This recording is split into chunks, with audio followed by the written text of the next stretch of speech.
Good afternoon, football fans. My goodness, what a week we have just witnessed.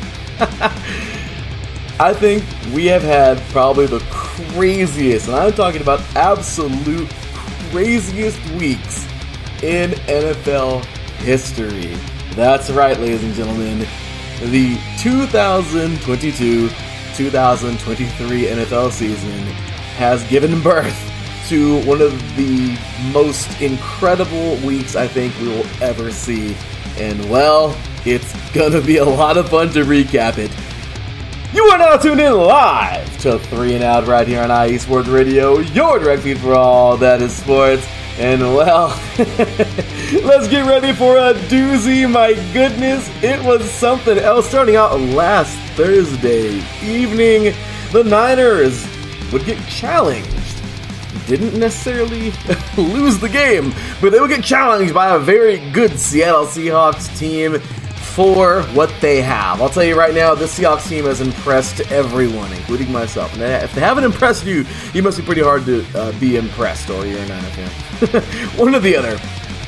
With that said, NFL Saturday was a complete success as we now have a new record holder of the largest comeback in NFL history. That is right, ladies and gentlemen, and nobody circles the wagons like the Vikings. Skol Vikings! They come back from a huge deficit to knock off the Colts. The Browns, well, they defeated the Ravens. I wonder why, because one player, particularly the quarterback, is out. We're getting to get into Lamar Jackson. Also, somebody wanted it more than the other on Saturday night, and though the Bills fought in their capacity, in their entirety, whatever you want to call it, the Bills wanted it that much more. What a game that was. The Eagles take out the Bears, the Saints over the Falcons, the Lions even won one over the Jets, Steelers look pretty good over the Panthers, the Jags win one in overtime at home over the Cowboys, the Chiefs win in dramatic fashion also in overtime, Broncos over the Cardinals, Chargers won a tough one over the Titans, the Bengals, well, they do away with the Buccaneers. Also, my Raiders, what? One of the greatest plays I think I've ever seen. Some schoolyard bullcrap gone wrong. Also, Giants over the Commanders in primetime, and the Packers say goodbye, Rams. You are now tuned in live to 3 and Out right here on IE Sports Radio, your direct feed for all that is sports.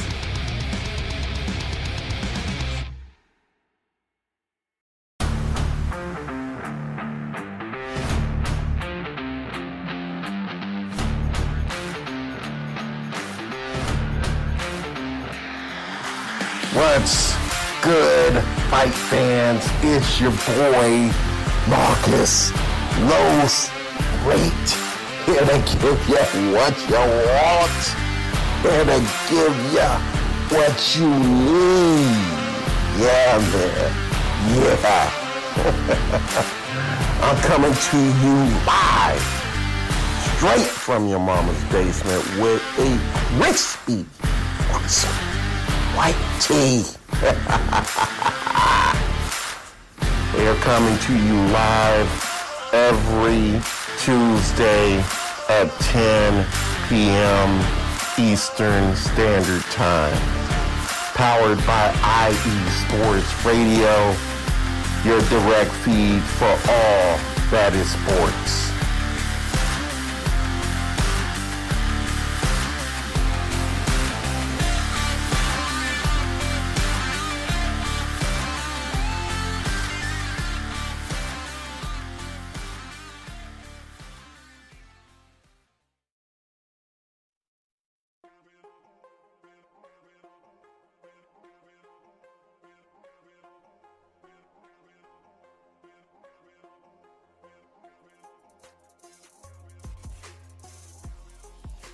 Hello, ladies and sinners. Hello, sports fans around the world. Hello, IE Sports family. This is Cale Henderson, the host of IE Vegas, the Sin City Sports Show, presented by IE Sports Radio. If you folks are interested in sports in the Vegas area, if you're wanting to have a blast for 1 hour every Tuesday night from 7 p.m. Pacific Standard Time to 8 p.m. Pacific Standard Time, This is a show built for the Vegas sports fans, where we feature the Las Vegas Raiders, the Las Vegas Golden Knights, the Las Vegas Aces, and the University of Las Vegas, Nevada Rebels. Hopefully, fingers crossed, MLB team coming soon. Either way, if you folks are looking to have a blast for 1 hour each and every week, tune in Tuesday, 7 p.m. Pacific Standard Time to 8 p.m. Pacific Standard Time. If you folks are interested in Vegas sports news, go to our Twitter, at SinCities_IESR, and you can speak with me, the host, Cale Henderson, at Cale_Henderson on Twitter. At any time, be happy to reply. Always want to reach out to our fans. Again, the Sin City Sports Show, presented by IE Sports Radio, your direct feed for all that is sports. That is correct, ladies and gentlemen. IE Sports Radio, your direct feed for all that is sports. Coming back at you, it's your boy Larry B. once again here on a beautiful Wednesday afternoon. It is Wednesday, December 21st, 2022. And my goodness, this was a week, right? The introduction, I don't know if it did it any justice, but my gosh, what a week in the NFL. Like I said, this has got to be one of the most chaotic, incredible, and, well, as you see the title of the show, Pure Insanity, the most purely insane weeks, I think, in the history of the NFL. And why not, right? So many great plays. We've seen like a hook and ladder into the end zone this week for a touchback. I mean, that was pretty cool, right? So, yeah, we got lots to get into today. And we're all going to start off with Thursday night's game. Overall, you guys, let's just go ahead and get this out of the way. Kittle, yeah, that guy's incredible, man. Kittle is the real deal, man. I can't give that guy enough props. He had a really good game. And 4 receptions for 93 yards, 2 touchdowns. And this dude, Brock Purdy, you know, some people were like he was a one-hit wonder. And, well, unfortunately for those people, he kind of just keeps balling out. So 17 for 26, 217 yards, 2 touchdowns. McCaffrey, 26 carries, 108 yards, 1 touchdown. They looked good, guys. And at the end of the day, you gotta really tell yourself, the Seahawks, they balled, man. They did. The Seahawks did everything they could. And you know what? I'm very, very excited for those Seahawks moving forward. You know what? They're 7-7 on the year. Are they going to get any better? Are they going to get any worse? Personally, they might. I don't know. They might sputter out early in the playoffs if they even get there. But I think it's worth saying that the Seahawks are just a strong team that needs a few pieces that could be a strong playoff contender. But at the moment, I mean, my gosh, Geno Smith is somebody that everyone kind of threw away years ago. And you know what? This has been a solid year for him. It's been a really good year for the Seahawks regardless. I mean, my gosh, I didn't have them nowhere near what they are now. I mean, pretty crazy, right? But that's how things go, right? But the Seahawks will ultimately fall to the Niners at home. Once again, a really good Thursday night game. The Niners are now 10-4 on the season, as the Seattle Seahawks are 7-7. So really good Thursday night game. And then we get on over to NFL Saturday last weekend on the 17th, and man, was it a good game. Was it a good day of football. It all starts out with the Vikings, okay? The Vikings and Colts. And this game was just something to watch. I mean, there's no way around it. It was something to enjoy, something to watch. And the Colts fans started out probably on cloud 10. I mean, it couldn't have gone a better way, right? I mean, a true tale of two halves. And at the half, it was 33-0. I mean, I don't understand. I do not understand how this Colts team really came out firing the way they did. I mean, I don't know. When it comes down to it, it might be how a major hype-up speech from Saturday, I don't know who it was, but this team came out as if this was the damn bowl. I mean, they came out ready to play. Hardcore team, ready to freaking kick ass and take names.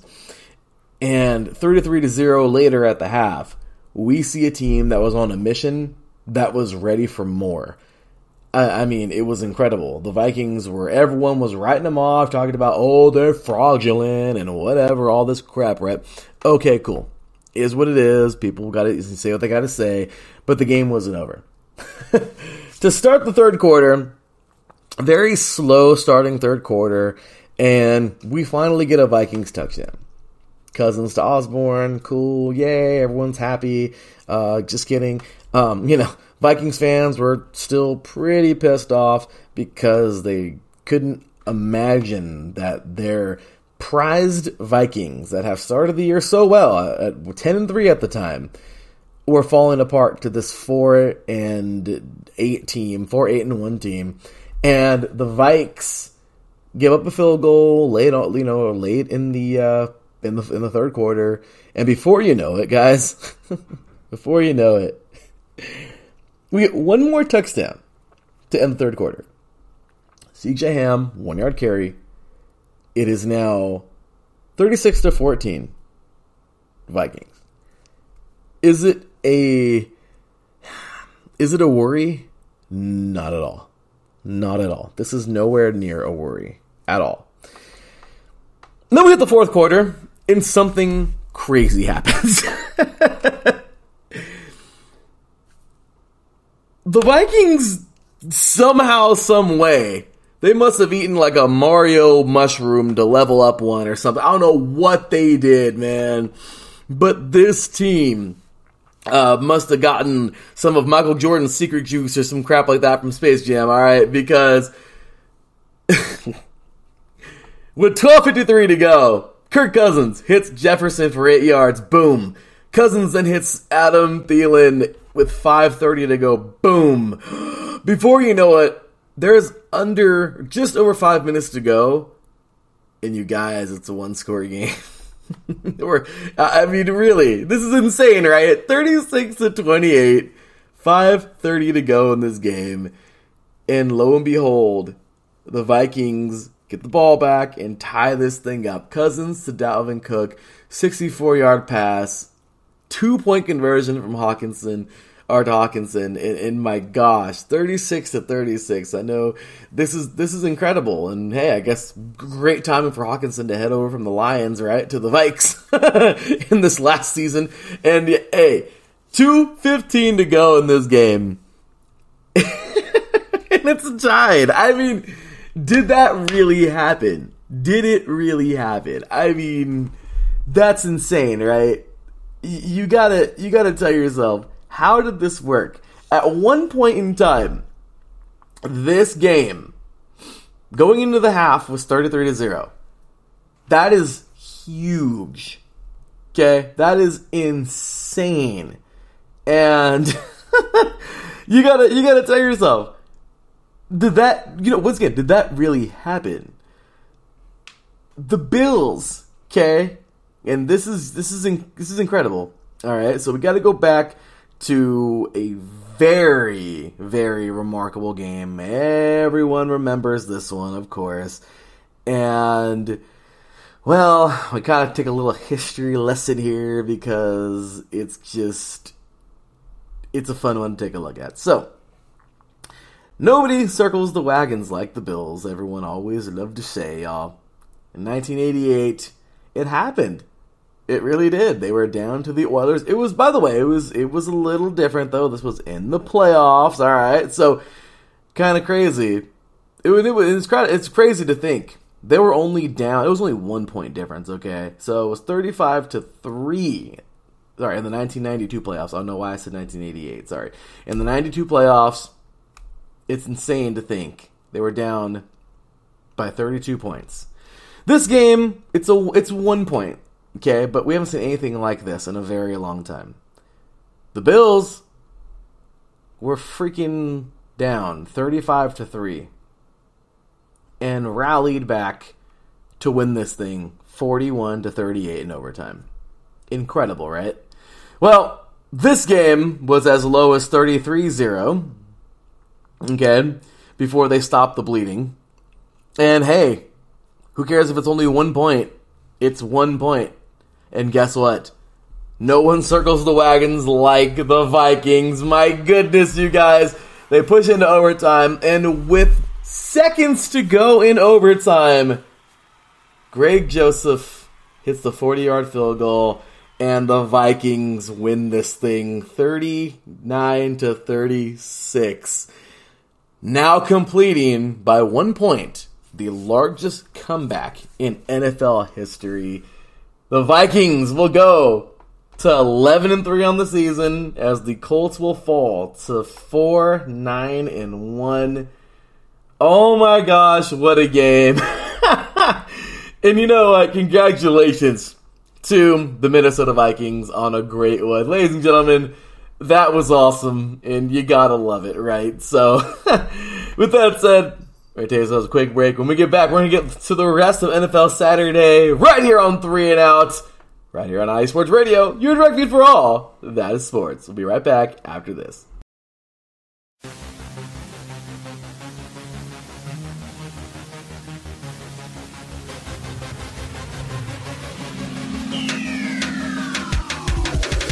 What's up, everybody? This is Taryn Rodriguez. Are you a fan of volleyball? Are you a fan of Thunder Spikes? Then I have the show for you, Set Point, where I cover NCAA men's and women's volleyball, high school boys and girls volleyball, beach volleyball, and even professional volleyball. Catch the action every week here on IE Sports Radio, your direct feed for all that is sports.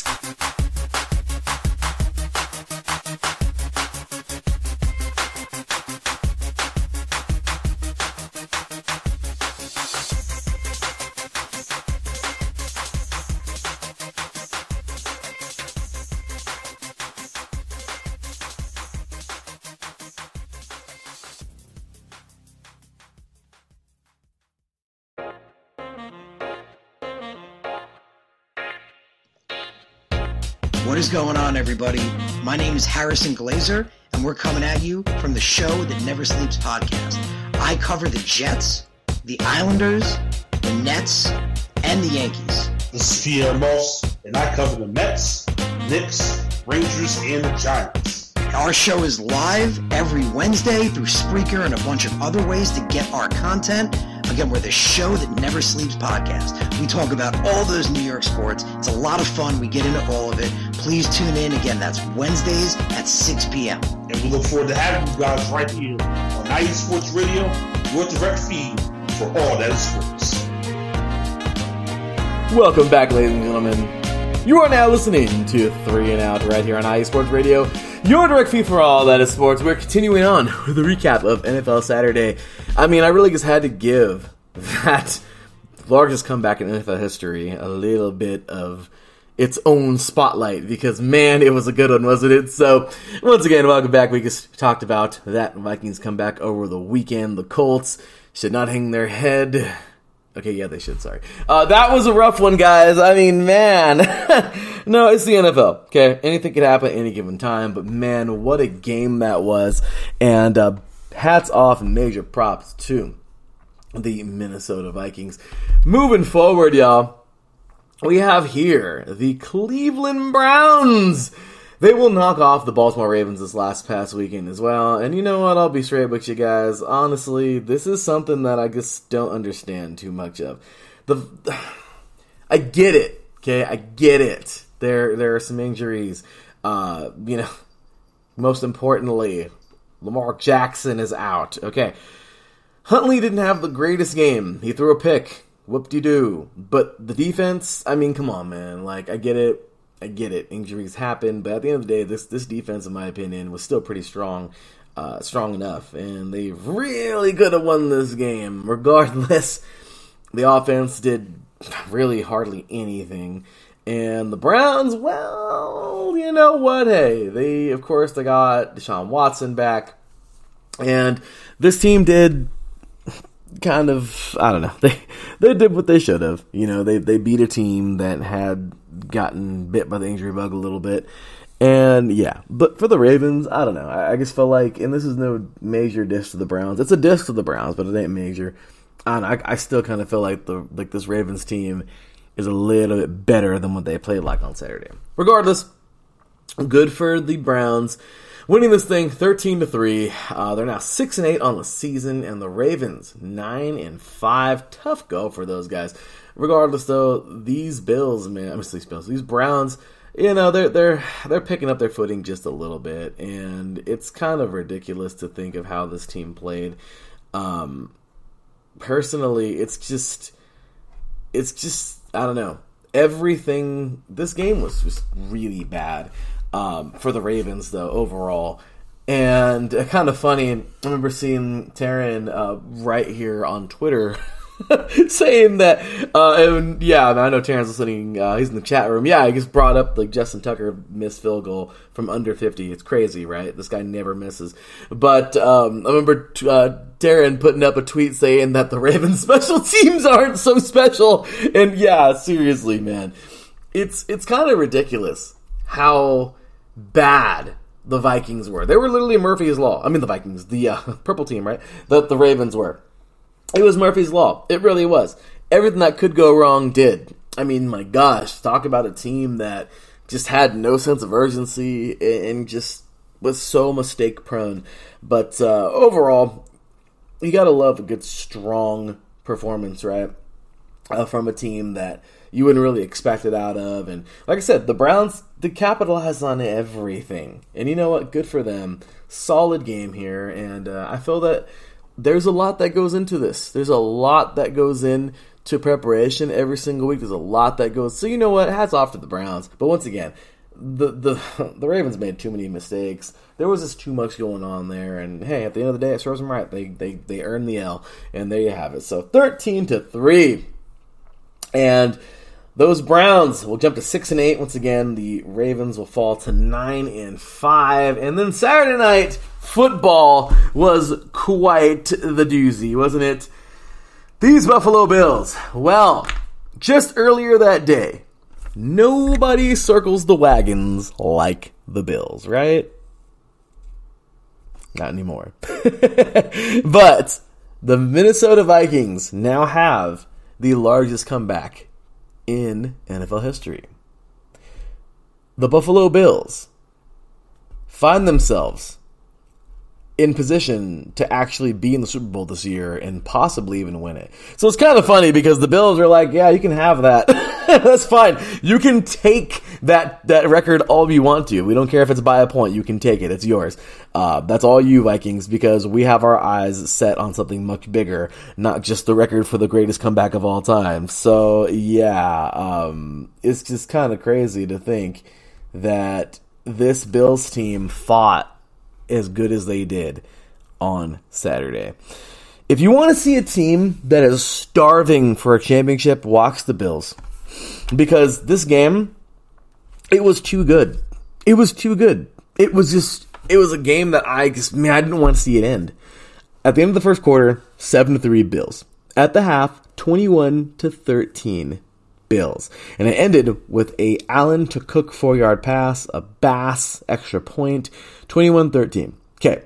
In the third quarter, the Dolphins gave everything they had. I am so for real when I say this. The defense was complete shutdown. It seems like every single one of their halftime adjustments just panned out, guys. Because the Bills could do absolutely nothing in the third quarter. And the Finns found their way into the end zone twice. And two crazy plays, by the way. Tagovailoa to Jalen Waddle, 67 yards into the end zone. Beautiful. They had a failed 2-point conversion, but man, it was awesome. And wouldn't you know it, after that, later on in the quarter, towards the end, one at the beginning, one at the end, Tagovailoa will find Tyreek Hill for a 20-yard pass into the end zone. He found his two guys, all right? Two main receivers in the entire team. He found them both. And before you know it, it's 26-21 heading into the fourth quarter. The Finns will then throw 3 more points on. Jason Sanders down a 47-yard field goal. Very, very nice field goal. With 11:56 to go, and it is now 29-21 Dolphins. Okay. Once again, you have a team that is so desperate, a team that is hungry and starving for a Super Bowl.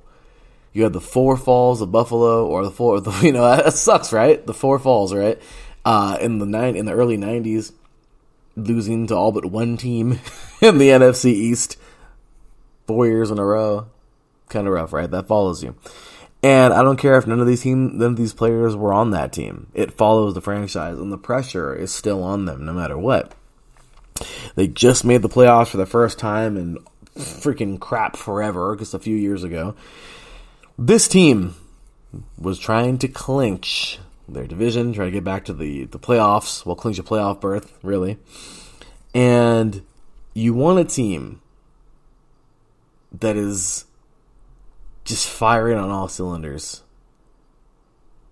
Well, guess what? This Bills team was doing exactly that in the fourth quarter. Going into the fourth quarter, 26-21, and as I said, Sanders nails the field goal, 29-21. Well, right after that, to answer right back, Allen hits Knox for a 5-yard pass into the end zone. Boom. Two-point conversion. Allen takes it in. Boom. 29-29. Hey, what's up? We're still here. Yeah, we might not have scored since the end of the first half, but we're still here up in this mug, and we are going to win this game, bar none, with 9:02 in the game. Crazy, right? I mean, you gotta love that. The Bills, it's like they never had a doubt in their mind. It's like, ooh, we have a game here. But guess what? Now we're gonna win this one. You know what I mean? Like, it's all there is to it. We're gonna win no matter what. The Dolphins can tie it. They can do whatever they want to make this game look good, but we're still gonna win. I mean, you gotta love it, right? That mentality, it's incredible. Because it was a fight back and forth throughout the entire remainder of the fourth quarter. And what does it end on? As time expires, the ball flies through the uprights.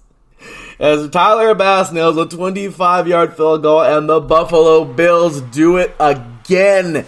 This team has given heart attacks to their fans multiple times this year. I mean, and that's not trying to defend anybody who has actually had a heart attack, but I'm just saying, you want to talk about a cardiac team, right? This team is insane. The Bills get it done, 11-3 now on the season. They put the Fins at 8-6, 32-29 as time expires. The Bills get it done. Congratulations to them. And you know what? This is a team that wants it. And that's what I'm talking about. Darren says here, Bills defense could have been better, but the Dolphins offense needed to get back to scoring 20-plus points. Yeah, I mean, either way you look at it, the Bills they're desperate. I love it. They're one of the top two teams in the NFL right now, and they're playing as if they haven't won a game all year.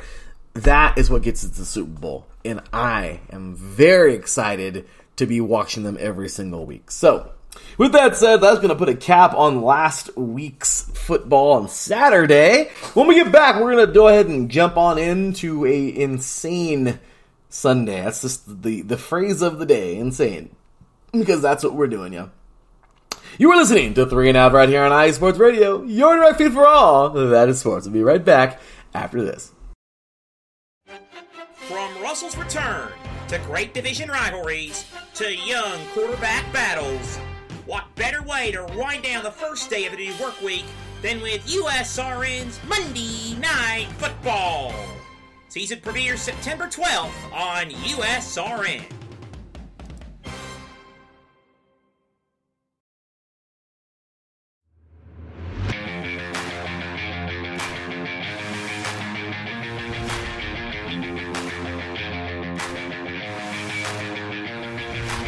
What's happening, sports fans? Are you a fan of Southern California sports? Are you looking for a show hotter than a hot summer day in California? Then look no further than the SoCal Supreme Sports Show, where I talk about all things Southern California sports. That's right, all sports teams from Southern California. From the hard-hitting tackles of the NFL, to the killer crossovers and big three-pointers of the NBA and WNBA, to the grand slams of the MLB, to the bone-chilling goals of the NHL, and to the booming kicks of the MLS. The SoCal Supreme Sports Show has it all for you. Oh, and let us not forget about the college sports as well. So join me, Taryn Rodriguez, every week here on IE Sports Radio, your direct feed for all that is sports.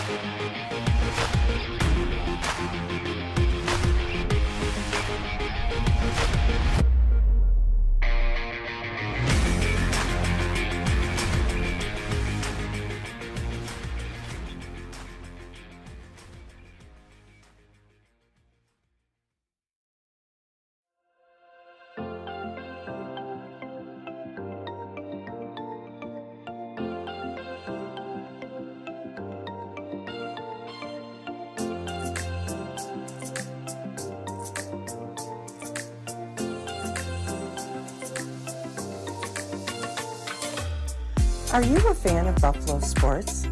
Are you thinking of changing loyalties and becoming a Buffalo sports fan? Do you even know where Buffalo is on the map? Did you know Canada is closer to Buffalo than New York City? Welcome to the Buffalo Huddle, every Tuesday night at 7 p.m. Eastern Standard Time and 4 p.m. Pacific Coast Time on IE Sports Radio, your direct feed for all that is sports. I'm your host, Patty Bax. This is a podcast designed for you, the passionate sports fan. I know you love your sports. Who doesn't? I cover Buffalo sports and so much more by bringing in the human elements. I call it Buffalo sports with a twist. Join me as we take a journey into the world of Buffalo sports. I guarantee you'll fall in love with Buffalo just like I did. Each week we start with an inspiration, question of the day, a Buffalo fun fact, and our weekly challenge to you, the listener. Come huddle up with me every Tuesday at 7 p.m. Eastern Standard Time and 4 p.m. Pacific Coast Time for the Buffalo Huddle with Patty Bax on IE Sports Radio, your direct feed for all that is sports. As we say in Buffalo, go Bills!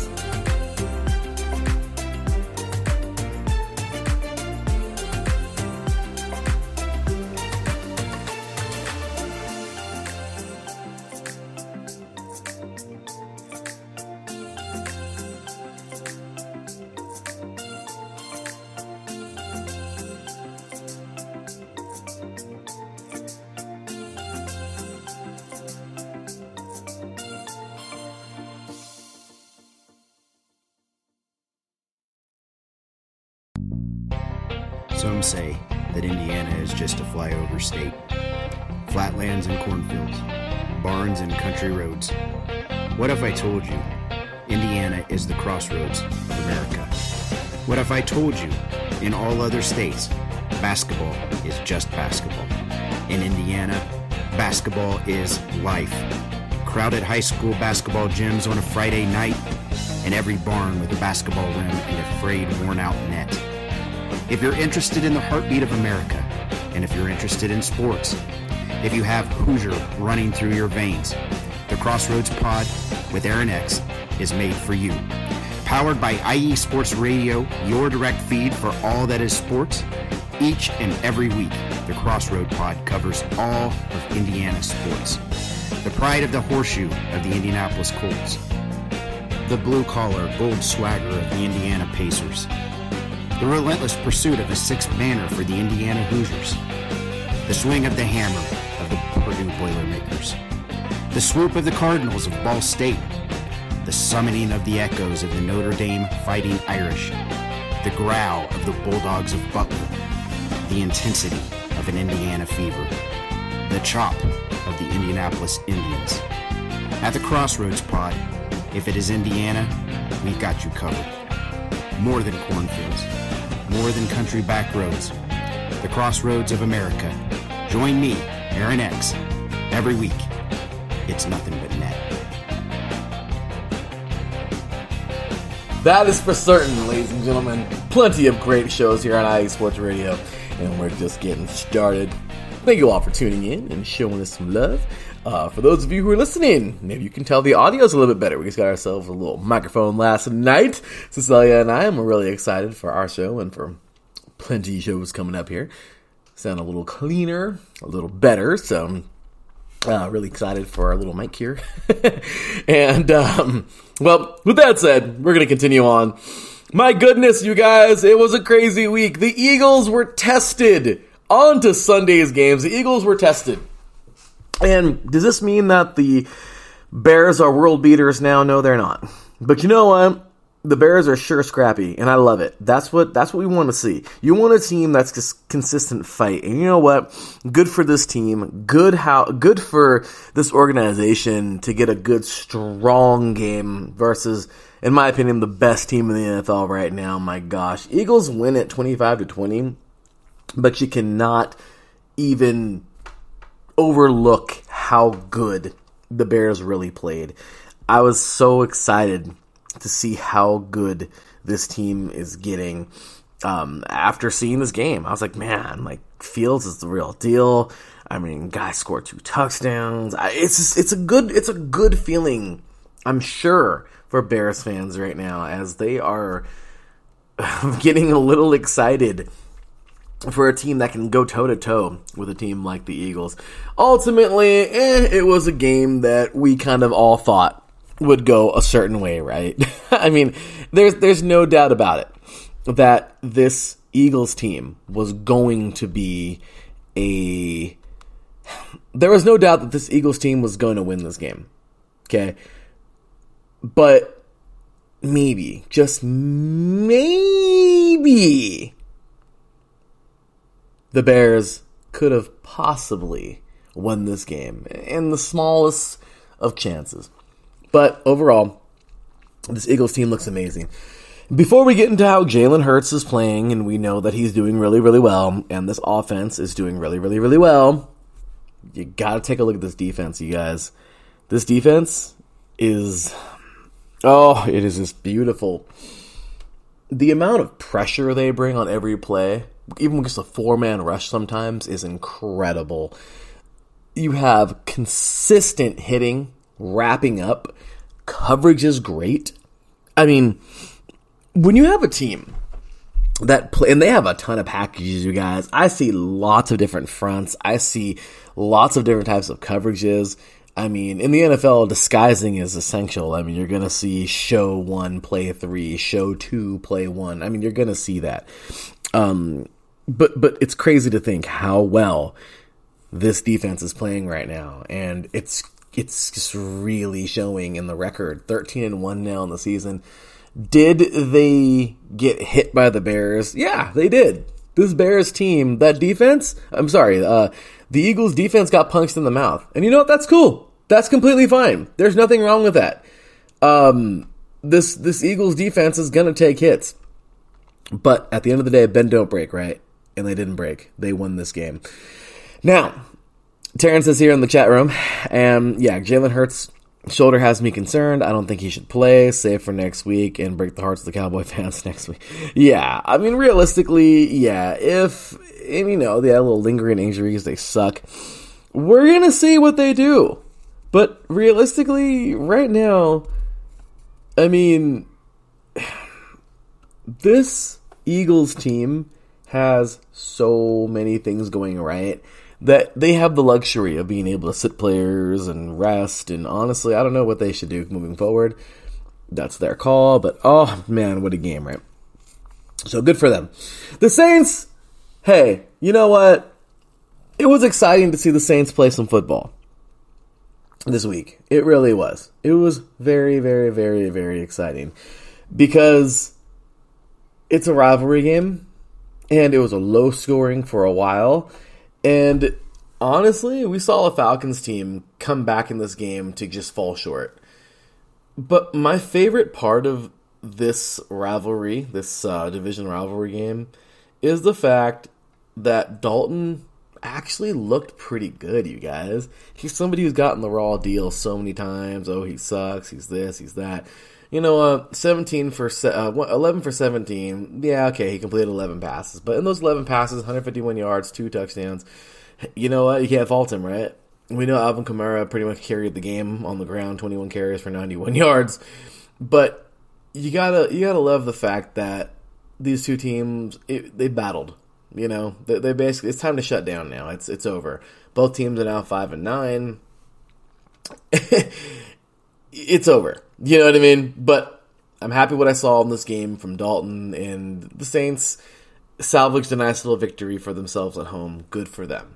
The Lions over the Jets. Okay, this was something I did not see coming from either team. I thought it was going to be one team just goes. That's what I thought. I thought, one team's going to get up and just destroy the other. This was actually a punch-for-punch type of game, and I really enjoyed it. Overall, the Lions had intensity to start the game off, and then it kind of died. The Jets defense picked up on it, and it's crazy. The Lions didn't score a touchdown until the end of the game, basically. However, the Lions defense was kind of, predictable in some ways. Kind of weird. The Jets had these very weird type of, I don't know. When it comes down to it, the Jets offense is just, I don't know. Say what you want to will about Wilson. He had a decent day. But when you think about the Jets, I just think of rebuilding consistently still on it. And this game showed it. They still need lots and lots of pieces. But the Lions, oh my gosh. You gotta love the way this team fights, right? Both these teams are still, it's a possibility for them both. I mean, it's so crazy. And it's crazy to think that this is just I don't know, it's weird how it all came down. That the Lions have every chance to get in there. I mean, the Jets kind of still do. Technically, as Terrence says here, I mean, the Saints, Falcons, and Panthers, I mean, that division is crappy. 3 can get in. I mean, 1 can get in. At the end of the day, though, don't forget, with the new playoff rules, it's possible that everybody, that 4 teams in one division can get in, and nobody from one division can get in, depending on how bad they are. I like that. So, right now, the Lions have a real chance. The Jets still have it, too, kind of. But at the end of the day, 20-17, victory on the road for the Detroit Lions. Great game for those guys. And both teams are now 7-7. So moving forward, the Steelers and Panthers. I'm not going to spend too much time on this because, 14-7 at the half. Those Pittsburgh Steelers led. They looked really good throughout this whole game. The fourth quarter was kind of the Achilles heel, but the score was, I don't know, the score was worse than it really was, in my opinion, because Eddie Pinheiro nailed 3 field goals in the fourth quarter, which really, I mean, you know how kicking goes. I mean, there's a big chance that all 3 of those could have missed, or that maybe only one of them, or one could have been blocked, or they couldn't even got close enough for that. I mean, realistically, it's just the fact that those field goals kept them in the game. The Steelers, though, they did pretty solid work. 3 touchdowns in this game. Trubisky played all right. Harris is looking a lot like how he should. And speaking of Harris, and of course, the NFL and the Steelers right now, do want to give a quick moment of silence. Rest in peace to a legend, Hall of Famer, Mr. Franco Harris. Sorry about that, guys. I got on a whim today and forgot to honor him at the beginning of the show, but want to give a quick moment of silence, of course, to one of the all-time greats. What sparked his career, sparked the Steelers winning ways in the 70s, the Immaculate Reception. Rest in peace, at 72 years old, to the one, the only, Mr. Franco Harris.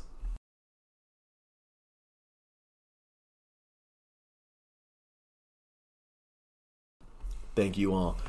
And, we're going to go ahead and get on into that game just a little bit. By the way, Steelers and Raiders in the honor of that 50th anniversary of the Immaculate Reception, or Immaculate Deception if you're a Raider fan, coming up this Saturday. But anyway, Steelers will have a nice little victory going into that game. At 6-8 they go, winning that game 24-16. The Panthers will fall to 5-9. Next up here, we have a couple of overtime games that were just awesome, right?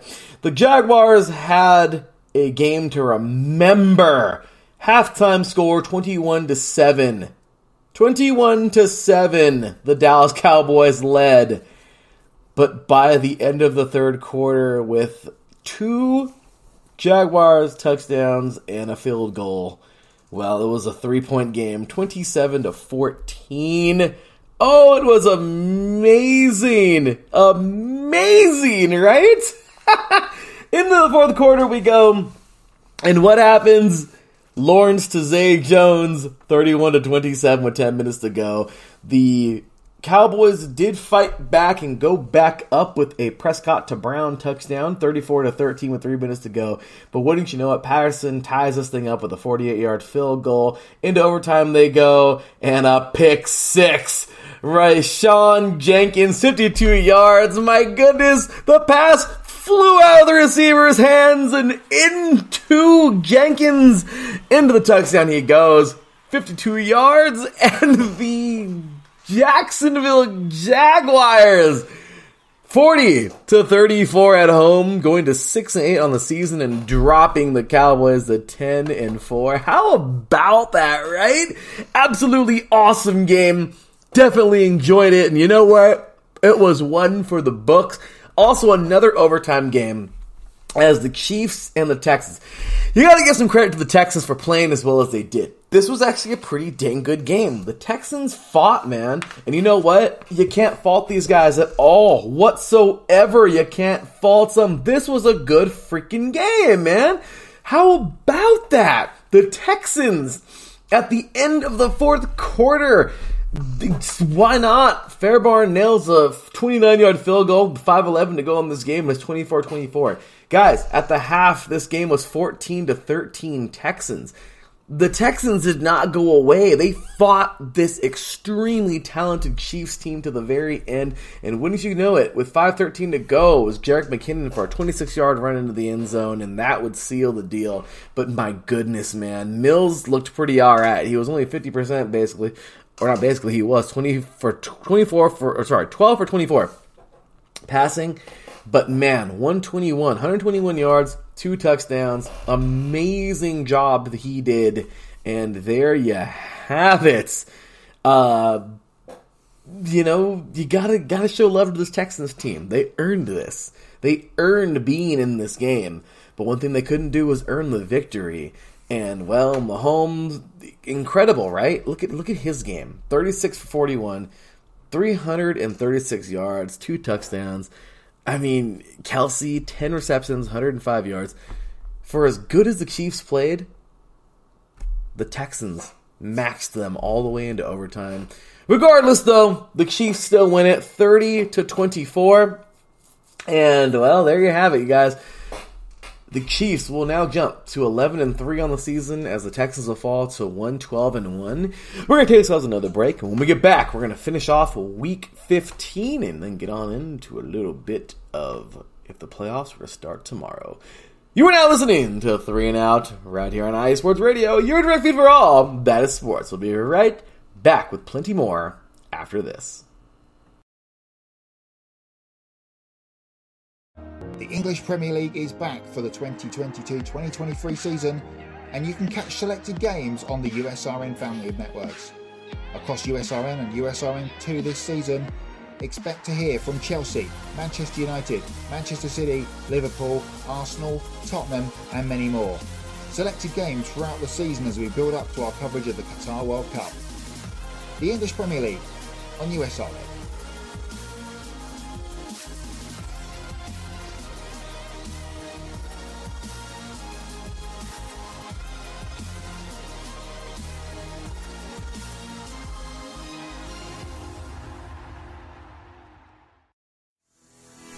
Sports fans, do you like teams that are tough, cities that are tougher, and fan bases that are passionate about their teams?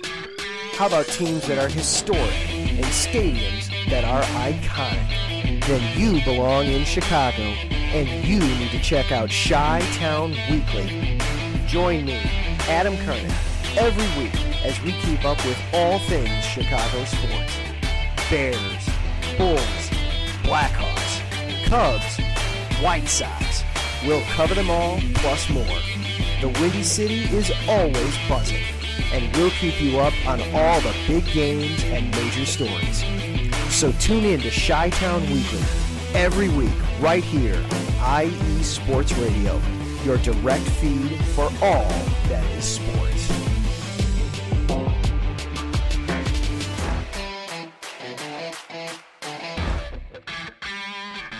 Welcome back to 3 and Out right here on IE Sports Radio, your direct feed for all that is sports. Ladies and gentlemen, Mr. Taryn Rodriguez is absolutely right.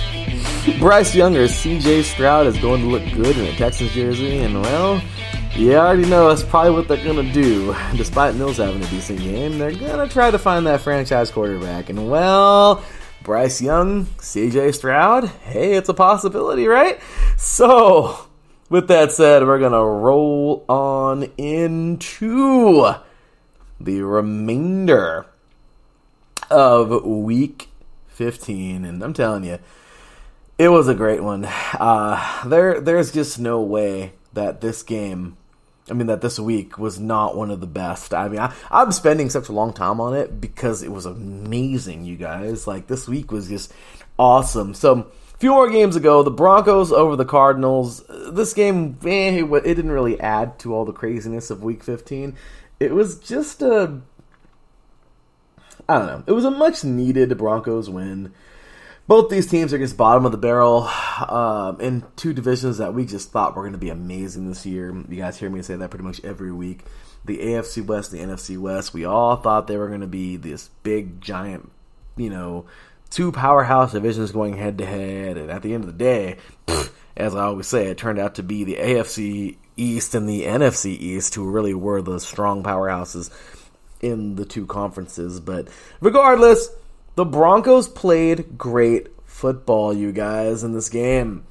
I know it didn't seem like it, but you know what? They looked pretty good. I mean, they nearly led wire to wire. They never trailed. They were only tied. Actually, yeah, they did trail once going into the half. I'm sorry. But really, it's just kind of I don't know. I just feel that the Broncos, they played probably one of the best games of the entire season that they're going to play. It sucks, right? It sucks to think that the Broncos had such a bad year with a guy like Wilson. I mean, I get it. Yeah, some of this is on him. Mistakes and all that good stuff, or bad stuff. But realistically, it's not all him. I mean, my gosh. I mean, that team's defense is trash. I mean, they're 4-10, man. I mean, both teams are 4-10 now, the Cardinals and the Broncos. Once again, injuries happen. I get it, lots of things. But when you come down to it, I mean, as Terrence says here, it was the toilet bowl. Yeah, battle of the backup QBs. I mean, it was just bad, And like I said, Russell Wilson out. As we know, unfortunately, Kyler Murray out. But when it comes down to it, like I said, both these teams, that was probably their most complete game the Broncos have played all year. I know, it's kind of make me sound like an idiot. Of course, I know Russell Wilson didn't play, but what I'm saying is it's not all his fault. The Broncos have been a dumpster fire this year, and hopefully they can right the ship. But anyway, 24-15, the Broncos they get it done, right? They get a victory, cool. And there you have it. Next up, the Chargers and the Titans in a game that I think we are all, so freaking, I don't know. We're glad it's over. Because I was on the fence about this game making picks this week. I told myself, the Chargers they're kind of back, but they're not, amazing. They're not. They're making leaps and gains now that a lot of the injuries are over, thankfully, for them. But, it's hard for me. It's hard for me to still say this team is going to be, it's not. It's kind of crazy. I don't feel that. Oh, here we go, Taryn. All right, there. Let's argue, Taryn. Actually, the Broncos' defense is elite. Wrong. They are not elite, Taryn. They haven't done anything this year that's made me say, oh, they're good. The offense was what let them down. Yeah, but I'm sorry. If you're a good defense, nobody scores. I'm sorry. I know offense needs to help out, yes, but I don't know. I'm not a fan of that defense. Nathaniel Hackett was not the answer. They've only scored 17 or more points. Okay, so then how come that defense couldn't hold everybody? You know what I mean? Like, come on, man. Like, the Eagles this year, yes, their offense has helped them out, but that defense is really what's been like the main carrier. So, I mean, I guess I can see where you are, Taryn, but I don't know. I just feel like that defense is not that good. Honestly, they're good, but they're not great. That's what I will say, and definitely not elite. So, anyway, into this game with the Titans and the Chargers. I honestly felt like the Chargers just, it was a weirdo from the start. One of the coolest plays I think I've ever seen, ever, was late in the second quarter. Ball is sailing out of bounds. Sailing. Okay? And thrown up for grabs. And, I think it was going to, my goodness, who was on the receiving end of that ball? I don't know. I think it was, I can't pinpoint it, who the ball was intended for. But into coverage the ball goes, and ladies and gentlemen, there were two defenders there. I love it. Roger McCreary will fly out of bounds. And guess what happens? Before he touches the ground, grabs the ball in midair and tosses it inbounds. And guess who was right there ready to make the grab, of course? You better believe it. A Titans defender, ladies and gentlemen, none other than Mr. I think it was Fulton, if I'm not mistaken. I think it was Christian Fulton, but I could be completely wrong. Regardless, you guys, this was amazing. Hook and ladder type play, and man, now it's bugging me. I gotta look up who that was, but it was a great play, you guys, and you gotta love it. I loved it. It was a touchback. They played for the touchback, man. Okay, yeah, so Taryn says here in the chat room, it was Mike Williams. So the ball was intended for Mike Williams. And, yeah, now I'm just curious. I gotta see who he threw that ball to. Anyway, who received the ball in the end zone. But that was so freaking cool, man. Like, I loved it. It was total hook and ladder. Just defense. It was the defense. You know what I mean? Like, I love it. So, I loved it. It was, so let me go and take a look here, guys. It was Kalu, I believe, who actually caught that ball in the end zone. And, it was awesome, man. So, awesome stuff there. And, yeah, Roger McCreary will hook and ladder the ball to Joshua Kalu. And it was amazing, man. I mean, that was one of the coolest things I've ever seen. And it was a touchback. And you know what? I mean, okay.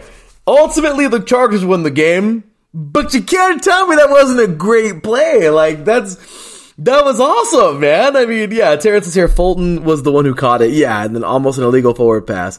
And, yeah, Terrence, I was a little confused too. I was like, wait a minute, who caught the freaking ball? Like, who tossed it in? But anyway, it was an awesome play, okay? I loved it. I loved the play. It's a team that wants to win. You know what I mean? The Titans know they're in a division that's just kind of ew. But I keep on saying every week too, the Titans are basically a paper team. They're in a division where they're just kind of, of course they're going to win games because their division sucks. And then they get tested and they lose. And this week they lost to a Chargers team. This is the Chargers team we knew they should have been all year. But the injury bug said, no, Chargers, not this year. And it's a bummer for them. I'm bummed out. I really am. I'm bummed out for the Chargers because I had them going to the Super Bowl this year. I thought they were going to be that team. I mean, they looked good, and this is coming from a Raider fan, So I really do feel that the Chargers are hitting stride right now. They're 8-6. They still have a chance. They're not out of this by far. They just had some major setbacks this year. But man, those freaking Titans, man, that was one of the coolest plays I've ever seen. But anyway, super low scoring game. I mean, at the half it was 7-7, scoreless third quarter, and well, Dicker the kicker gets it done, man. 43-yard field goal with 4 seconds to go, and yay, Chargers! They win a game 17-14 at home, and oh, it was a great game, man. It was a great, great game. The Chargers looked like a football team, man. They looked like a team that wanted to win. They wanted to win this game. As bad as the Titans were like, no, we're going to hook and ladder a friggin' ball for a touchback. I'm just saying, guys, they wanted to win. And you know what? That's what I'm talking about. A team that wants to win, man. Both these teams were on it. It was a great football game. Great defense by both.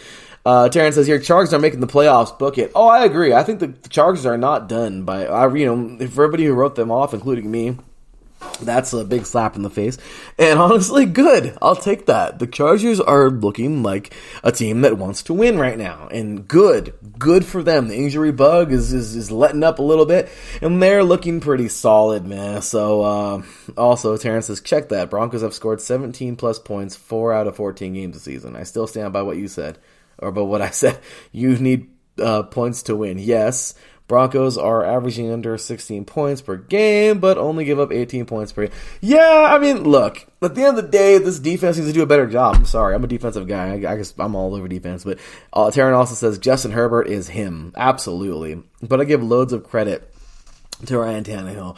He's one tough son of a gun. No, he is, man. And these Chargers, man, it was a good game. I enjoyed that game. I don't know if I enjoyed it as much as Saturday night's Dolphins and Bills game, but I enjoyed this one. You know what I mean? Like, it was a great game. I really loved it, and I thought that both teams were just ready to roll. So, anyway, next up, the Bengals over the Bucks.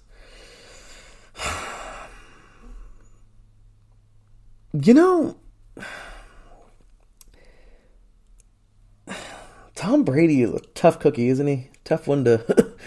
I mean, he's been having up and down games this year, and I get it. This isn't an easy year for him. It's definitely not an easy year for the Bucks. It's just a lot. Now, the Bengals, of course, injury bug has let up on them as well. Chase is doing Jamar Chase things, and Burrow as well. He's doing Joe Burrow things. But anytime your quarterback can throw 4 touchdowns, it's a pretty good day, right? Joe Burrow, man, 27 for 39, 200 yards, 4 touchdowns. He did throw a pick, but you know what? They looked pretty good. Tom Brady, 30 for 44, 312 yards, 3 touchdowns, 2 interceptions. Crazy, right? I mean, those 2 picks were very costly, but just a really tough day at the office. Guys, the Buccaneers don't look that good, man. 6-8 now in the season. Cincinnati is now 10-4, but just a rough go. The Bengals head on into Raymond James, win this one 34-23, and I don't know. I don't know what's going on. I don't know. I don't want to ever say again that Brady should retire because, well, last time I said that I looked like an idiot because, he just comes out and wins the Super Bowl. Or the guy is amazing, okay? That's all there is to it. Total anomaly. But I do want to say right now that I don't know what's going on. I just kind of feel and hope. I feel that the Buccaneers are just going backwards and something needs to change now. But realistically, I don't understand. I don't understand how this Buccaneers team can be solid and then just kind of dwindle. I don't know. Is it a locker room thing? Like, I don't know. I mean, it's just been a weird weird season for them. They started out awkward. I mean, they were 2-2. Then they just kind of win some and lose some back and forth. I mean, they haven't been able to get their footing all season, you guys. And it's rough right now. It's very hard. Their defense has not been that solid like how they should be. And it's rough. Yeah, Taryn brings up a good point here that, the O-line, of course, Tristan Wirfs not playing is major, but it's weird because the Buccaneers still have some damn good players in the field.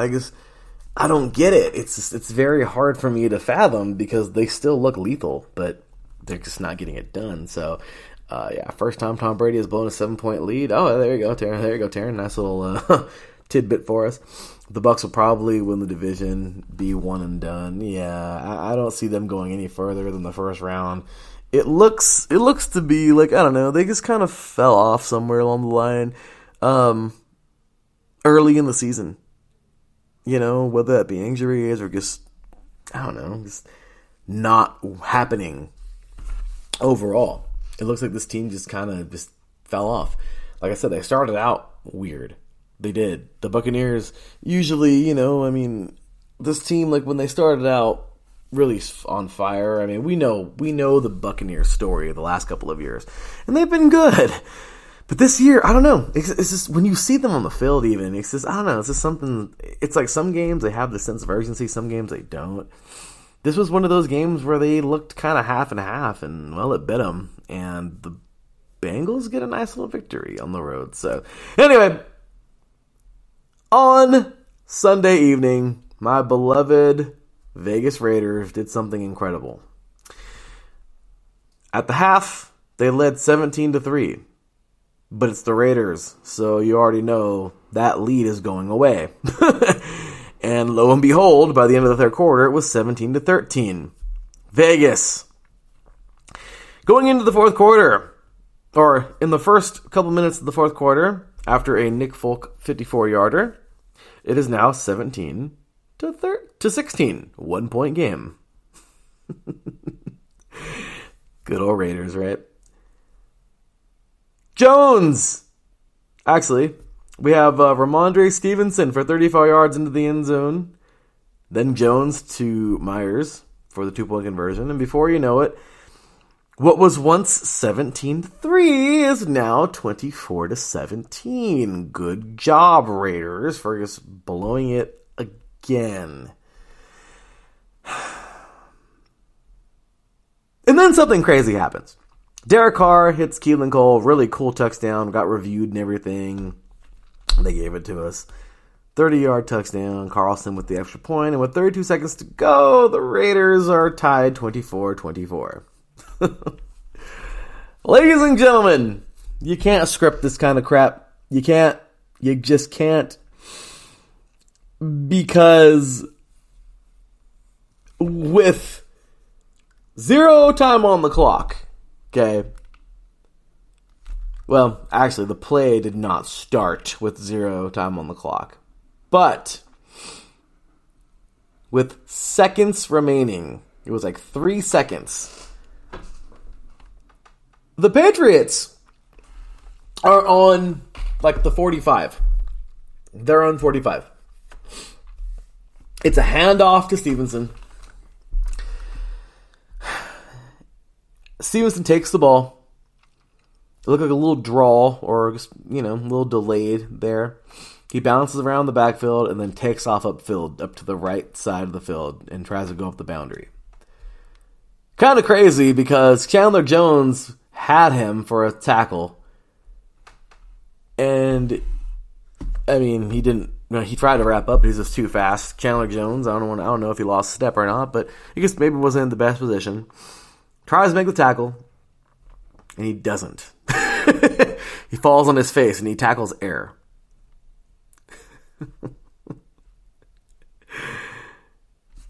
Ladies and gentlemen, the unthinkable happens. The unthinkable happens as Chandler Jones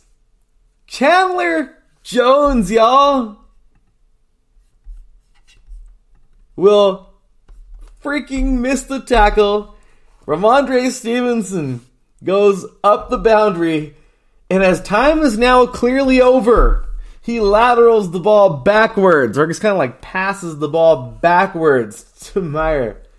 Meyer then goes backwards and throws the ball literally back to the LOS, the line of scrimmage, because he thinks he sees Mac Jones there just chilling. I think what he saw was that Mac Jones was all by himself back there, and maybe he can throw the ball back to Mac Jones, and then Jones will find somebody like farther down the field, maybe a crazy freak play. Well, it was a crazy freak play, but for the Raiders, Myers throws the ball backwards, and chilling on the middle logo, on the emblem, the Raiders black and silver logo, is Chandler Jones. Chandler Jones will catch the ball. It's like Myers threw him the ball. And freaking Chandler Jones, ladies and gentlemen, will catch the ball. He will stiff arm Mac Jones to the ground, and into the end zone he goes, and the Raiders walk off touchdown. Oh my goodness gracious. This was insane. The Raiders bench clears, I think. Everyone flies over to Chandler Jones as he sprints into the end zone, arms wide open, staring up into the fans, to the ceiling. It was incredible, you guys. I mean, my gosh. The Raiders win this thing 30-26 as time expires in the fourth quarter. What a game. I've been on Chandler Jones all season saying that he hasn't done crap. He's looked really bad. They look like crap. I mean, he just isn't doing very much of anything. Like Taryn says here, Chandler Jones is finally earning his money the Raiders gave him. Yeah, the Patriots are screwed going forward. Yeah, really, that was kind of the nail in the coffin for the Patriots, man. But yeah, and then Taryn says debatable touchdown catch for Cole. It really was. It was very, very debatable. But whose toe looks like it was touching out of bounds. The tables turned for the Patriots in terms of getting screwed. And yeah, you guys, I even remarked that you can't reverse the tuck rule, but hey, we'll take that one, y'all. And yeah, Taryn also says Patriots should have taken a knee and gone to overtime. Yes, something simple, but they tried to make something out of nothing. I think the players even said it. My good friend, of course, Alexander Gaines, he even said it that I guess those players even admitted, like in the press conferences or like interviews, like it wasn't the coaching at all. That was us who tried to improvise, and we didn't have to, but we did, and that's what happened. And yeah, man. So Terrence says here their playoff hopes are pretty much dashed. Josh McDaniels is 2-0 against the Hoodie. Oh man, crazy, right? Yeah, it's crazy. I didn't even think about that, but I mean, just insane. And I just feel like. The Raiders win a game in the craziest fashion. The Raiders are now 6-8 on the season. The Patriots will drop to 7-7. And one more time, y'all. I don't get to do this a lot or say this a lot, but I'm proud of the Raiders. Good job, man. And just what a game. What a way to end it. Horrible giving up all those points after such a big lead, but screw it. They won. I guess I should just be happy, right? So good for them. Ladies and gentlemen, that was insane. We're going to take ourselves another break. When we get back, we're going to recap those two primetime games, then jump on into this week in Week 16. You were listening to 3 and Out right here on IE Sports Radio, your direct feed for all that is sports. We'll be right back after this.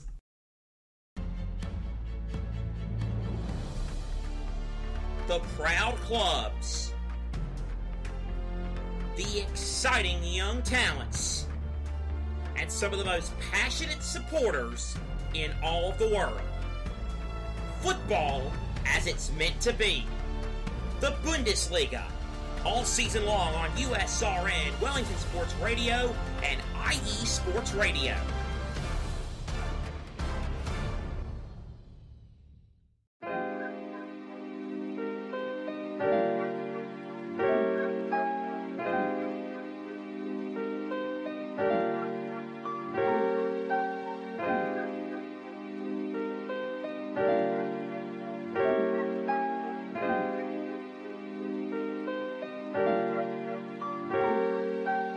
Hello, ladies and gentlemen. My name is Davidson. It's your boy, Dentarius Lava. And we are the hosts of Fast Break here on IE Sports Radio, where we discuss everything in the world of basketball from prep to the pros. You guys should definitely check us out, man. Sunday, 8 p.m. Eastern, 5 p.m. Pacific. We got all the basketball information you guys need, so we look forward to you guys listening in. And please do, because we are the best basketball show on this side of the Mississippi. And please do check us out on Twitter at FastBreakISR. D-Lock, where's our time again? 8 p.m. Eastern, 5 p.m. Pacific. That give you guys plenty of time on a Sunday. Tune in.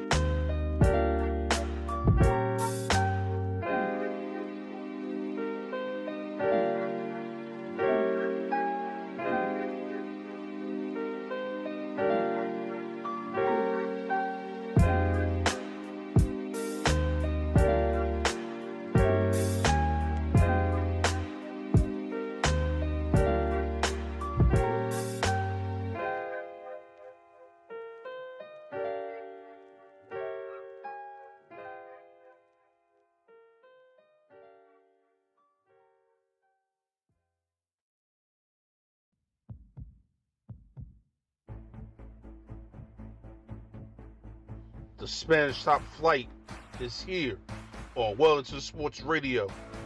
From past champions like Barcelona and Atletico Madrid to current champions Real Madrid and every team in between trying to fight for Champions League glory and trying to fight against relegation. It's La Liga right here on Wellington Sports Radio.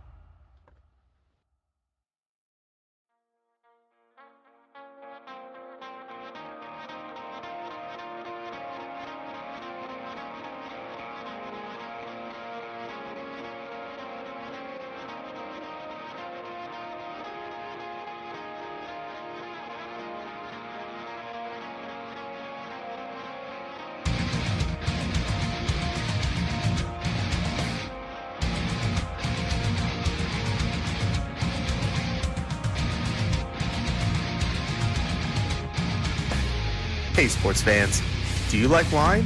Well, we've got the show for you. This is Let's Wine About Sports, a show where we talk about wine and sports simultaneously. From the classic Cabernet Sauvignon all the way down to the grapes that you've never even heard of before. Oh yeah, we cover it all. And we'll talk about a little bit of sports as well. Football, hockey, collegiate, women's sports, it doesn't matter. We're going to talk about it all, and we're going to whine about it all. So join me Monday at 8 p.m. on IE Sports Radio, your direct feed for all that is sports.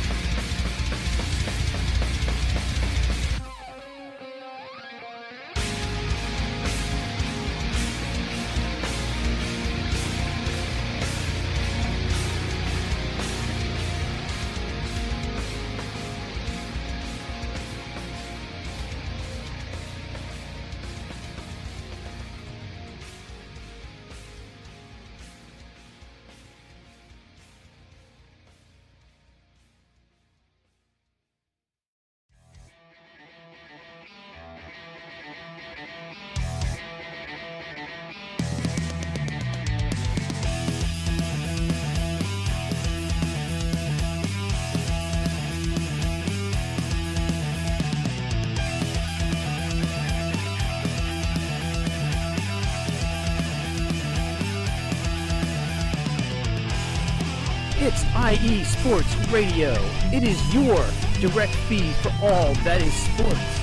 It is Philly Sports Talk with Cash and Chris every Tuesday night right here on IE Sports Radio, your direct feed for all that is sports. Philly Sports Talk with Cash and Chris is the most comprehensive view on Philadelphia sports exclusively right here on IE Sports Radio.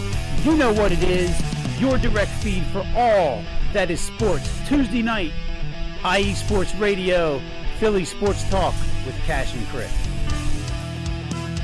Oh yeah!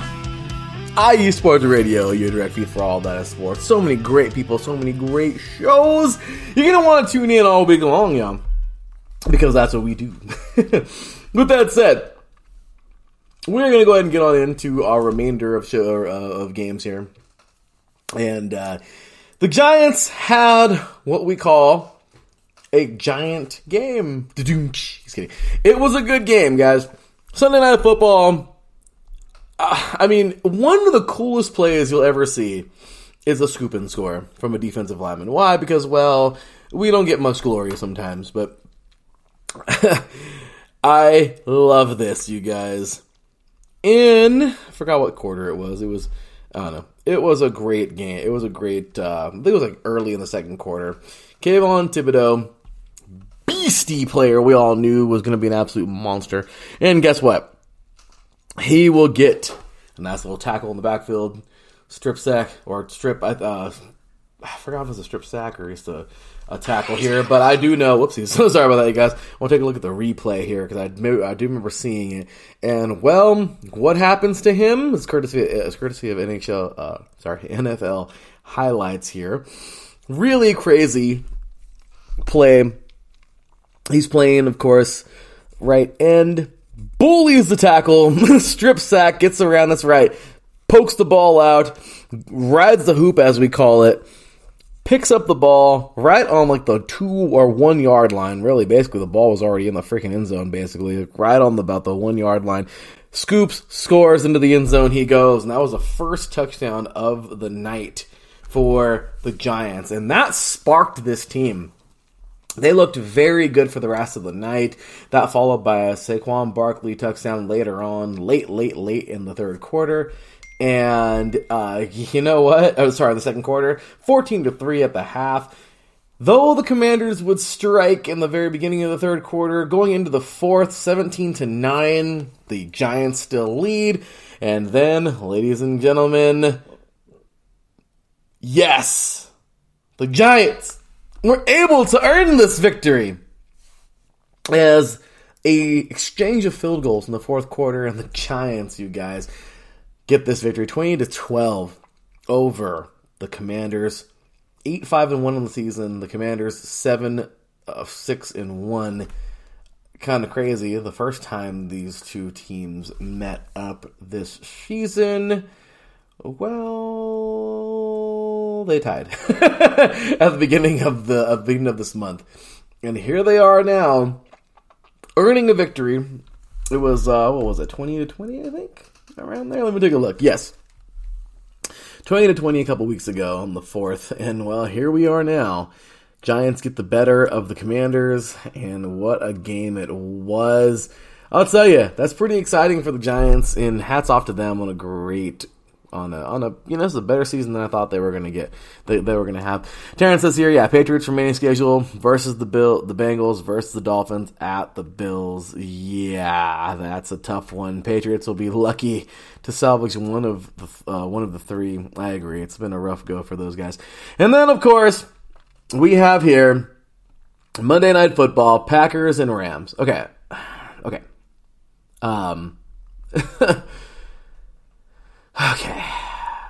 How do I say this without completely trashing the Rams?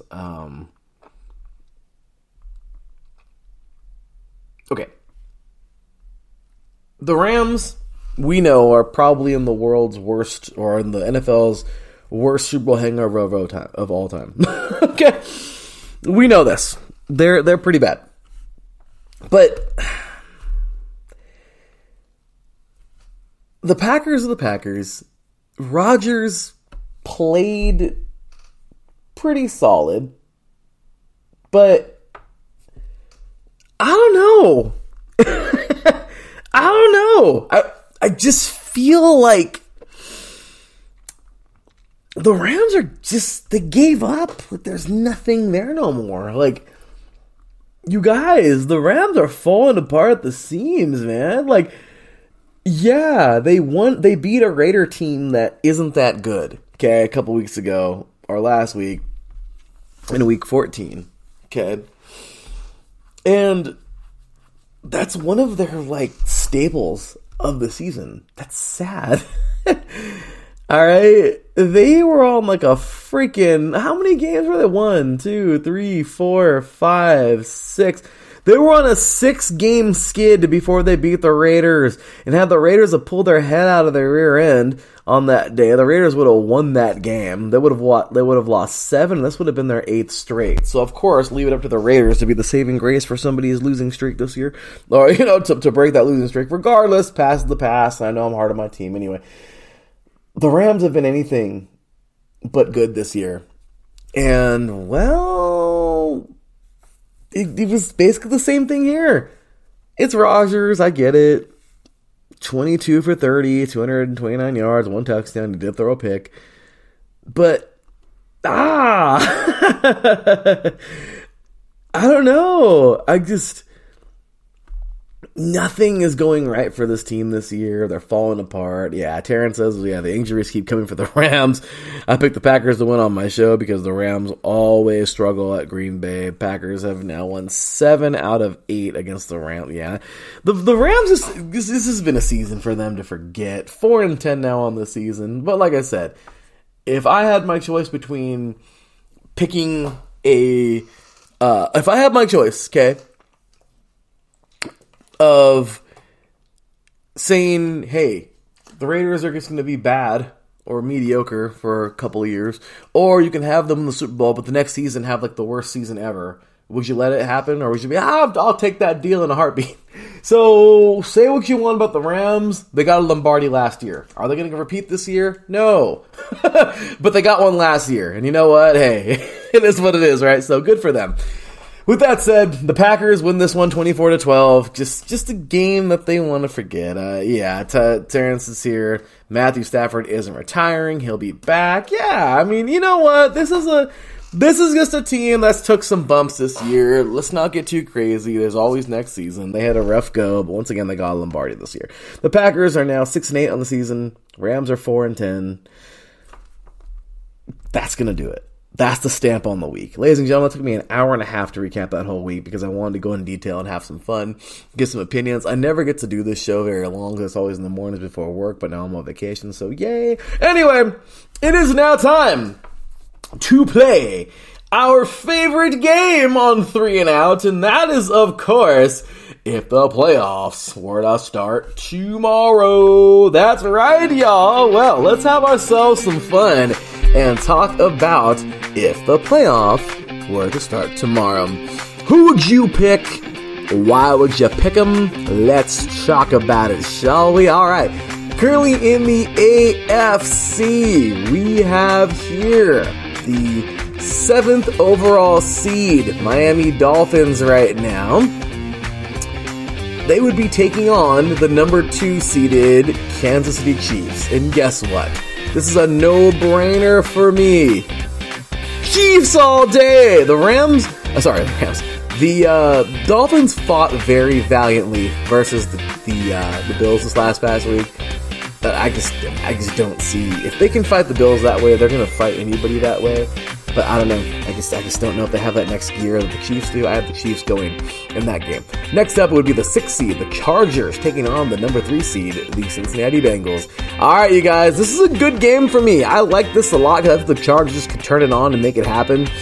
Right now, this very minute, injuries got to clear up in the whole bit, but at the end of the day, I got to go with the Bengals. They seem to they got injuries this year too, but they seem like they have in the upper edge right now. Once again, this is all just right now. If they were to start tomorrow, my personal opinion, I'm going to go the Bengals winning that game, sending the Chargers home. And then, of course, we have the Ravens taking on the Titans. This is a good game because I feel that the Ravens, and we'll see what happens with Lamar Jackson. I don't know how long he's out for, actually, but at the moment, no Lamar. I'm going to go with the Titans in this one to move forward. That means that the lowest seed at the moment would be the Titans would go to take on the Bills, and the Bengals would take on the Chiefs. Well, the Titans and Bills, I don't see that happening whatsoever for the Titans, so I'm going to go Bills win that one pretty okay. You know, they win it pretty solid. And the Bengals would head on over to Arrowhead and probably get their rear end handed to them. Just kidding. No, I'm going to go Chiefs winning that one. Then, of course, ultimately, Chiefs and Bills, and I'm still going to go Bills going to the Super Bowl in that game, but it would be a great one. And yeah, but that's just if playoffs were to start tomorrow, in my opinion. Right now on the bubble, we have here the Patriots and the Jets. The Patriots 7-7 and the Jets 7-7, and everybody else 6-8 or less. So there you have it for the AFC, and if the playoffs were to start tomorrow. And well, now we're going to go ahead and go right on into the NFC. Let's do this. All right, so here we go. The number 7 overall seed, the Washington Commanders at 7-6-1, would head on over to Minnesota to take on those record-holding comeback Minnesota Vikings. And I'll tell you right now, this team they're pretty juiced up right now. So that would be a close one if the playoffs were to start tomorrow, because I just feel like the Washington Commanders, I don't know what it is, I kind of feel like they would show up in that game. Would they win it? No. But I just kind of feel like they would do it. Like they would give fits. So I'm going to go with the Vikings, but by a hair. Next up, the number 6 seed New York Giants at 8-5-1. They'll be taking on the San Francisco 49ers at 10-4. And though I feel the Giants look good right now, and they've had a pretty good season, I'm still going to go with the Niners to win that one, all right, in advance. And then the Buccaneers taking on the Cowboys. You guys, like Terrence said earlier too, I think they're 1-done. I think they're 1-done as well. I think they're going over to Dallas and they drop that game for sure. So next up, the Cowboys would then be the lowest seed to go take on the number 1 seed. And well, that's their good old buddies, the Philadelphia Eagles. I would clearly take the Eagles in that game to go over the Dallas Cowboys. And then, who is next? But of course, the San Francisco 49ers to take on the Minnesota Vikings. Oh, that would be a good game. And I seriously do think that the Niners would win that game and go on to take on the Philadelphia Eagles. And you know something? It would be a solid game. It really would. But I'm still going to go with the Niners in that game. I'm sorry. No, the Eagles. I'm sorry. And the Eagles, I'm still going Eagles and Bills this very moment in time. If the playoffs were to start tomorrow, and I'm going to take the Eagles by a small margin, but I think the Eagles would get it done because they're that solid. So, on the bubble in the NFC, we currently have the Seattle Seahawks at 7-7 and the Detroit Lions at 7-7. Everybody else behind them is 6-8 or worse. And there you have it, you guys. If the playoffs were to start tomorrow. All right, that was fun, right? Terrence says here a couple of things. Yeah, that's what matters. Rams won the Super Bowl last year and PO'd Niners, Seahawks, Cardinals, Bengals, and every other fan base not named the Steelers, Ravens, or Browns or Rams. Also, it says the Dolphins are falling apart if they don't win against the Packers. Playoffs might not be a part of this part of their future this year. Very true. Also, he says here, just know that Derwin James, Joey Bosa, and Rashawn Slater will be back this season for the Chargers, and Joe Burrow is winless against the Chargers. Well, there you go. I think with some more star power, Chargers upset the Bengals. No, I agree. But once again, Taryn, it's if the playoffs were to start tomorrow. Literally, right now. And I don't think those guys will be back in time, for this week if the playoffs were to start tomorrow. Regardless, though, that is some good stuff. Yeah, all those players come back. I definitely think I'd be taking the Chargers in that game, if that's how it ended up in the playoffs. So, anyway, you guys, my goodness, it has been fun, and I guess there's only just one thing left to do. Cue the music, because we are up out of here, y'all!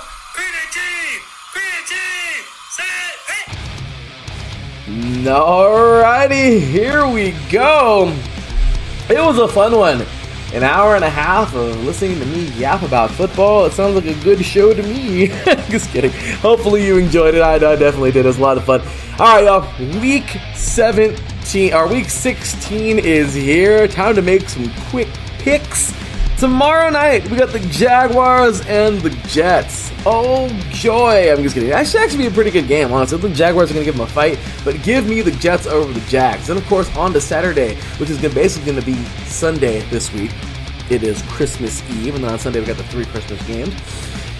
Bills and Bears. Oh, that's a tough one. I'm just kidding. I think the Bears will fight, but give me the Bills. Saints and Browns. That's a very tough game, but I'm going Browns at home. Texans and Titans. Watch the Texans pull this one out. Just kidding. I mean, they might. I don't know. They fought like heck against the Chiefs, but give me the Titans in this one to be safe. Seahawks and Chiefs. Oh my gosh, what an upset that would be if the Seahawks were to win, right? But give me the Chiefs. Next up, we are going Giants and Vikings. Oh man, didn't we talk about that? If that were to be a playoff game, I think. Give me the Vikings, but man, the Giants will probably make that a really good game this week. Patriots and Bengals. I don't know. It'd be tough to say the Patriots in this one. So give me the Bengals.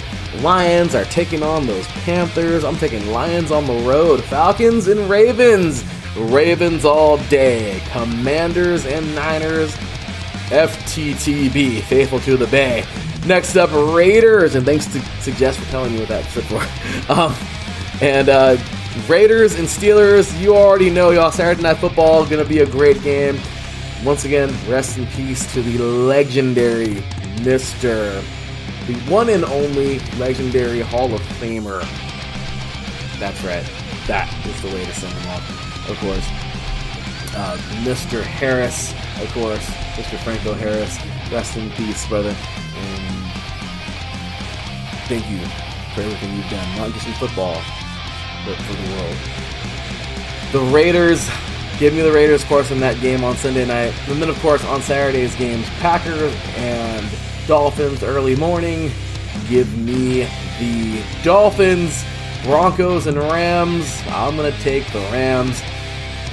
Buccaneers, Cardinals, that's a weird one, but I'll take the Buccaneers. And then, of course, on the Monday Night Football, Chargers and Colts, give me the Chargers. Terrence has one last fun fact. Dolphins are winless against opponents when weather reaches below 40 degrees.